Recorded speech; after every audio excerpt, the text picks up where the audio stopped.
Hello बच्चों, चलिए प्रश्न को पढ़ते हैं। निम्न में से स्तनियों में मिलता है। इस प्रश्न में हमें बताना है कि स्तनियों में क्या मिलता है। पहला है अधर्य सुषुम्ना की उपस्थिति, दूसरा है खोखले मस्तिष्क की उपस्थिति, तीसरा है पृष्ठीय हृदय, चौथा है अधर्य मस्तिष्क। तो चलिए देखते हैं इस प्रश्न का हल। सबसे पहले हम बात करते हैं इस प्रश्न में मुख्य अवधारणा की। मुख्य अवधारणा हो जाएगा इस प्रश्न में स्तनियों को जो है स्तनधारी कहा जाता है। स्तनियों को जो है स्तनधारी कहा जाता है, यानी कि इनमें जो है स्तन पाया जाता है, जो काम आता है नवजात को दूध पिलाने के लिए। और ये जो है स्रावित होते हैं स्तन ग्रंथियों से जो है स्रावित होते हैं। अब हम यहाँ पे अगर बात करते हैं कि जो स्तनधारी होते हैं उनके पास जो है मस्तिष्क होता है। क्या होता है? मस्तिष्क जो है पाई जाती है और काफी विकसित होती है। और ये जो मस्तिष्क होती है उपस्थित होती है खोखले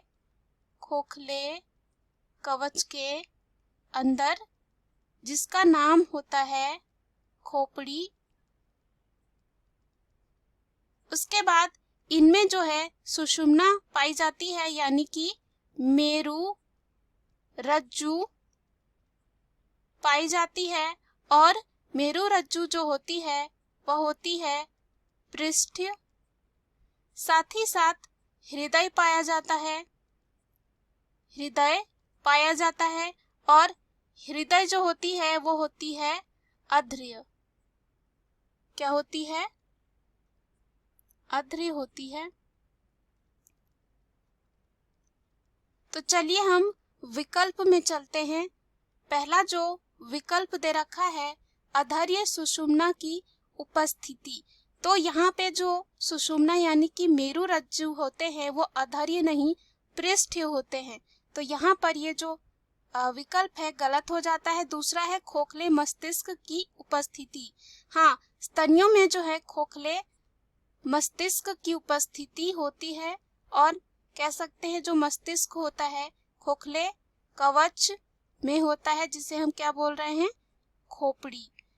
तीसरा है पृष्ठीय हृदय। पृष्ठीय हृदय नहीं होता है, अधर्य होता है। तो यह गलत हो जाता है। अंतिम दे रखा है अधर्य मस्तिष्क। अधर्य नहीं होता है, मध्य में पाया जाता है। तो पुनः यह जो विकल्प है गलत हो जाता है। दिए गए प्रश्न का उत्तर है बी, यानी कि खोखले मस्तिष्क की उपस्थिति। आशा करती हूँ यह प्रश्न आपको समझ में आया होगा। धन्यवाद।